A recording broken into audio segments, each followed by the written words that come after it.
What's up, everybody? We are moving on. We're just crossing about 40 minutes so far of this show. I'm having fun. I hope you guys are having fun. We're going to bring Landon Jordan in from Atlanta right now. I'm just going to pull him up here. Jim Jacuzzi. Thanks, everybody, for tuning in. I hope everyone is doing well. I hope everyone's keeping safe. Landon, how are you, sir? Hey, what's up, man? I'm good. How are you? Tell people where you're coming in from. I'm coming in from Atlanta, Georgia, Marietta, Georgia, to be exact, but Atlanta for all. What are things like in Atlanta right now? Oddly enough, from my experience, it really kind of seems no different. It's Really? kind of weird. Yeah. I mean, I don't really find myself out and about too much, but yeah, it just, other than like every single school looking like it's summer break, like really, it doesn't like feel or seem any different. Like, I don't know, everywhere is like open for the most part right now, at least, but that's so weird. Everything else is, as far as I'm hearing and seeing, is just like, this is different. There's nothing in the streets. There's, everything's closed. Are things closed in terms of like, so you said schools, obviously. For sure that. Is it a statewide thing? I don't know. All I know is that like the past, like stuff hasn't really slowed down for me. So like the past couple of days, I've been like going down to Fayetteville, and that's about an hour away from here. For all you people who aren't from here, everything I pass is like the only like traffic's a little lighter, but otherwise like it's pretty much just like normal. It really is kind of weird. I haven't noticed anything being closed. I don't really go to bars or anything like that, so I don't really know how that whole thing's going. Okay. Churches for sure. I think all of those kind of, for the most part, decided to, halt. Yeah, that's what it's like in Chicago. Mass church, pretty much all for the time being suspended. Yeah, it would be kind of stupid to, to do that in general, because, I mean, especially if you, like, play at a church like mine where it's, like, kind of very physical and everybody's kind of up in each other's business, for lack of a better term. So it's, like, kind of good that they're chilling, Yes, definitely. I saw some churches in Chicago, at least, were doing some sort of Skype services, which was pretty cool. Yeah, the MD at my church hit me up about something that has to do with that. I didn't really understand it, so I think I probably need to clarify what's going on. But it's something along those lines for sure. But yeah. Right on. So strangely normal is what I'm hearing from you. Yeah, so far, I don't know. It could be totally different today, but like I said, it's just like nothing really different. Like, went to Home Depot, got stuff. Like, I don't know. It's just every single day. It's just kind of been, like I said, the schools and traffic yesterday with like during peak hours. Like, obviously, I don't know if anybody knows. What's up, everybody? We just had our stream cut out.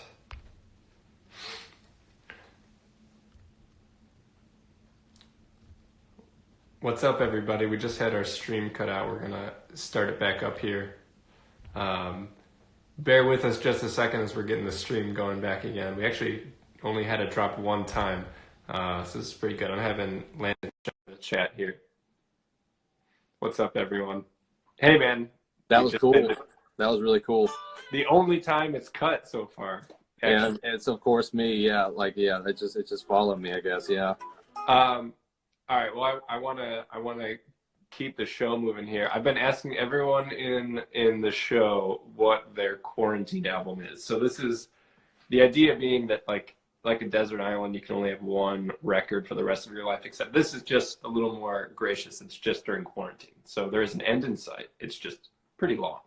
Okay. What's the one record? No exceptions for two. No exceptions for two, as in absolutely no two. No. Absolutely no two. I don't even want to hear but I would also, just the one.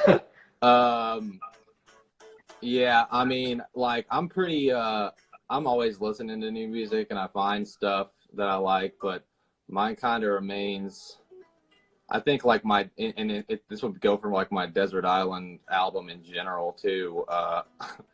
but quarantine as well. It would probably be From the Mint Factory by Mint Condition. Yeah, it's just the shit. I don't really know what more to say about that. I mean, Stokely's a genius.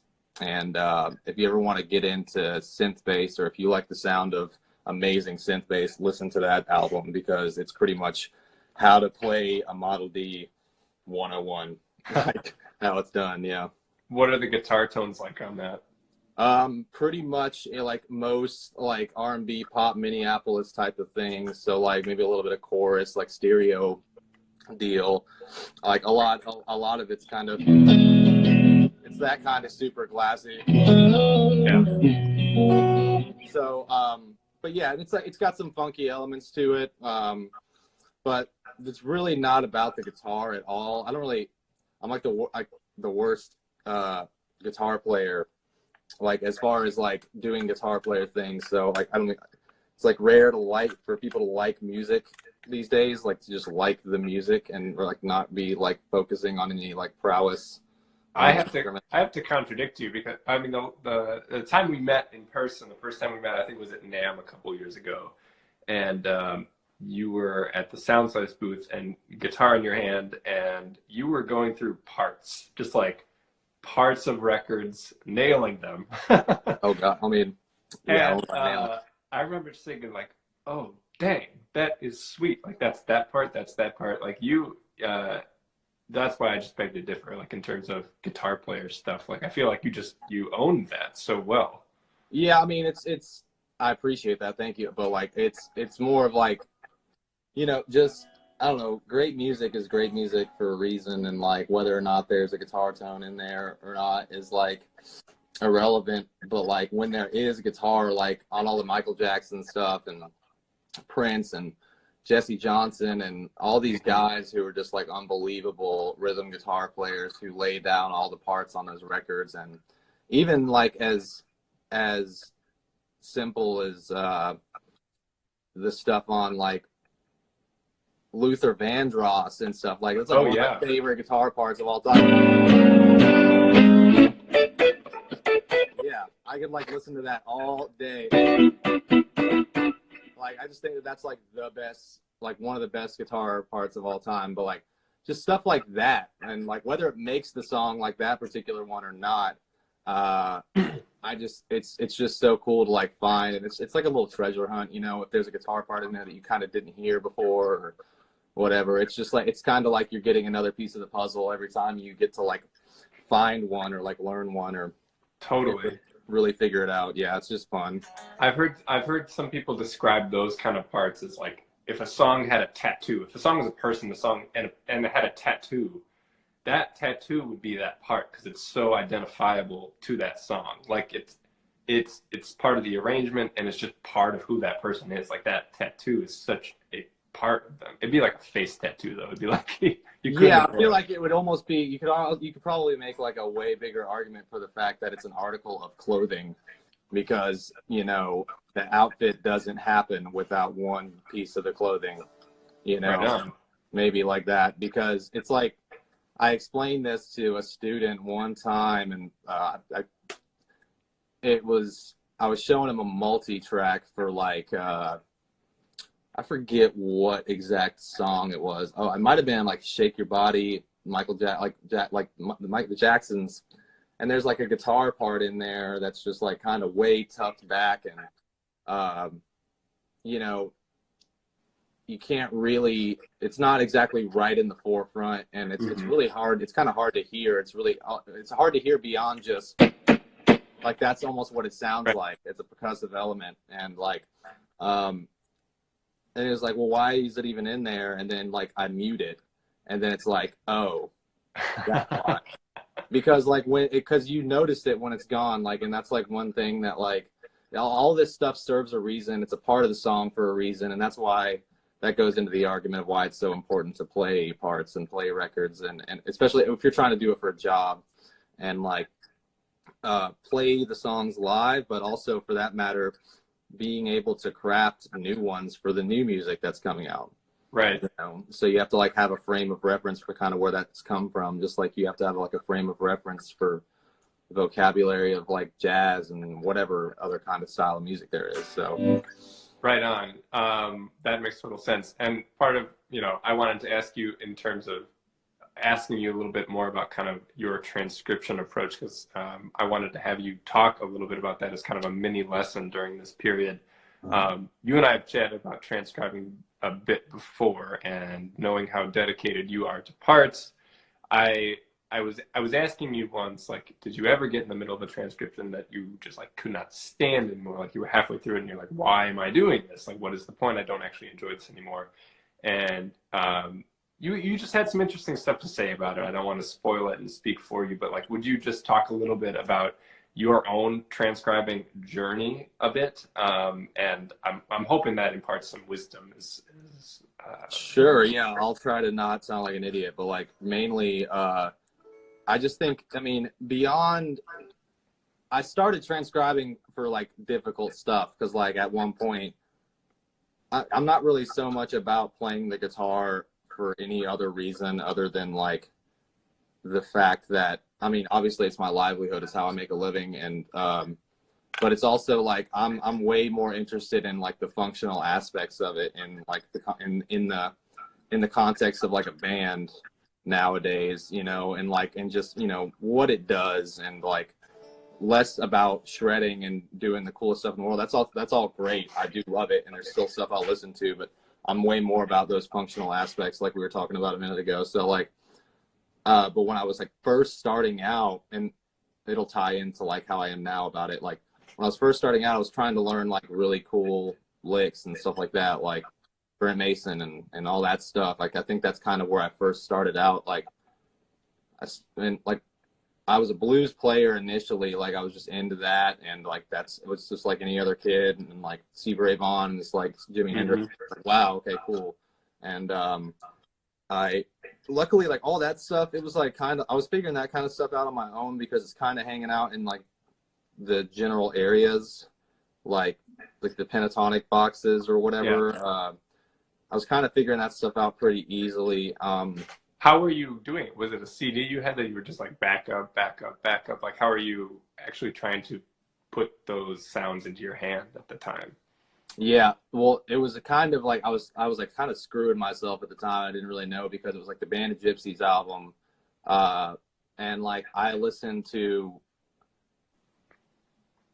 Power to Love like probably 4 million times like, here, and like it was so much more about like I realize now that it was way more about the raw power of that record, way more than it was about the licks, because it's like there's certain times where you're like listening to it and you're like, okay, well, to the common ear this kind of sounds like shit, but it's like it doesn't though, it's amazing. But it's like I'm all about that now. I'm all about like just like that feeling and the rock and roll aspect of it. It's just like it's there, but like if you play those licks, if you transcribe those licks, it just does not come out cool at all. And, it's because you're not him, So I started moving on to like stuff like Texas Flood that had a little bit more of like that whole album had a little bit more of like definitely had the power there, but it had more like licks that were like I felt like were within a grasp. Okay. So it was that kind of stuff, the typical stuff like his Little Wing version and Texas Flood, the actual song and all that. And I kind of I found those like pentatonic boxes. From there, it was like blues stuff. And I never really used a program to transcribe, but I'll fast forward to country. I started getting into country because I started recognizing like the lineage, or like not the lineage, but like the similarities, like, and when was this that country came in? Like, I don't know, like 5 years ago or so, maybe. Okay. I don't know, but like I heard a really bluesy country song. I think it was a Marty Stewart song. I'm not 100% positive. But then like I started like kind of hipping my ear to that whole thing, and like next thing I know, I'm like maturing my tastes and like learning more. And then it's like next thing you know, oh, I'm into country music. So you kind of go down that area. And that's when I started getting into the complex stuff like the Brent Mason and all the John Jorgensen stuff and like those types of things. I was like, okay, cool. We'll definitely need to slow this down. Right so on. I started using not the Amazing Slowdown. I think it was called Riff Station was the first one I used. And it was pretty cool. And I would just literally note by note, like 2 notes at a time, just like get it into my head and like, I don't know. And I would just play that. I would just be so happy. It's like getting a toy on Christmas. It was like, I get to do this now. And I don't know. It's like a gift you give to yourself. I don't really know how to explain it, but it's pretty awesome. But you also reverse engineer that, of course. And like, you add it to your playing. And like, it's the best part. But I, from country came Western swing. Yeah, I love that stuff. That was the natural stuff, all the Bob Wills stuff, and Time Jumpers, and got to see them live, and I was just blown away. And the next thing I know, I started looking up Andy Reese, and the next thing I know, I'm looking up bebop. So there's a progression here where you're not like leaping to a different genre. You're just following the trail that connects them, pretty much. Naturally. Yeah, in a way. Well, it's kind of leading me along it, I guess you could say, because it's like I didn't go to school for music. I'm not good at that stuff. I don't know any of that stuff, or I don't know a lot of like theory or anything. So I didn't really like get the stuff handed to me. It was more like I was kind of finding my way along it, and it was kind of just like a bastardized trail. That kind of like I'm really happy I took that direction because it kind of just really. It gives you your own little like mold, I guess. There's so much motivation in following those things that your ear is actually like pulling you toward. Yes, exactly. It's so, kind of the follow your nose Fruit Loop dude. Yeah, the Toucan Sam, yeah, and and it just keeps on going that way, and I don't know, man. Like I always enjoyed it, and I know we had talked about once about how. I would just kind of hear something. I'll be listening to something on Spotify in the car or something like that and come across something new. And it's like, it just affects me so much. I love it so much that I'm like, I cannot wait to get home and slow this down. Like I have to figure this out. I'm trying to visualize it in my head before I get to the house or before I get to wherever, before I sit down and start transcribing it, because I just have this inherent, I just created this immense need to know how to do this. Like, and that's the way I kind of always did it. It was never about stuff that, I was like, oh, I feel like I should learn jazz now or something like that. I feel like that's something I've done for sure, Yeah, and I just, because it doesn't, I just don't feel like it works for, like, I don't feel like it works as good as I feel like it doesn't sink in as much as like when you really want to learn something, you're naturally going to pay way more attention to the detail. And so I just kind of try to let the stuff happen naturally. But nowadays, I don't really transcribe stuff like that anymore. A, because there's not time. And like B, because I'm not getting hired to do that crazy acrobatic stuff. I'm getting hired to, to play a role and to play a part and or to create those things mostly now. Which you're so good at. I mean. Oh, dude, I appreciate it, man. It's been a lot of sessions like recently, and that's always the fun part, is because you always start from square one, and it's like I don't feel like in a certain way you don't get any better at writing parts. Like you kind of always start back at the same like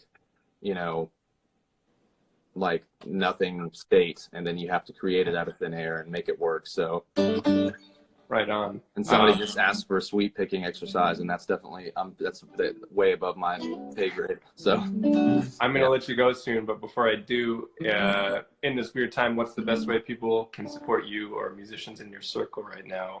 If that's listening to particular tracks, if that's just being a good vibe, whatever it may be for you, but like what's the best thing in your mind in this kind of strange time? Very strange time. I would say Kaspar kind of said it best, which is like, if there's somebody that you've been wanting to take a lesson from via Skype or anything, of that nature, or like there's like a lesson pack that you've been wanting to like get and you've just never, you know, you just kind of keep putting it off or whatever, now's probably the best time to do it. Because a lot of gigs are, you know, getting canceled and or postponed, and rightfully so. You know, you got to keep the stuff in check. But I think that would help people out the most. We're all kind of just chilling here, doing stuff, and trying to get better. And you know, what better way than to like go one-on-one with these guys? I mean, even some people that don't even like advertise it, just hit them up. You know, Yeah. I've taken my fair share of lessons from like Andy Wood and me and Mark, I think, have Skypes before, and you know, just holler at these people and trade ideas and just talk to them. And I mean, I know we're all feeling a little crazy right now, but yeah, I think that's the best thing to do is like support them however you can. If they have music out, buy it for sure. Anything Mark has put out, buy it. Pointed. And yeah, man, just keep getting better. Just use this time to your advantage. I mean, it's kind of awesome. What other time do you get to just sit and play? And you know, and we don't know how long it's going to be. Yeah, that's kind of weird and scary, you know. So I mean, it's we'll see what happens, but you know. Yeah, dude. Well, thank you so much for taking some time with us. We really, really appreciate it. All right. Of course, man. Anytime. Always a pleasure, dude. See you.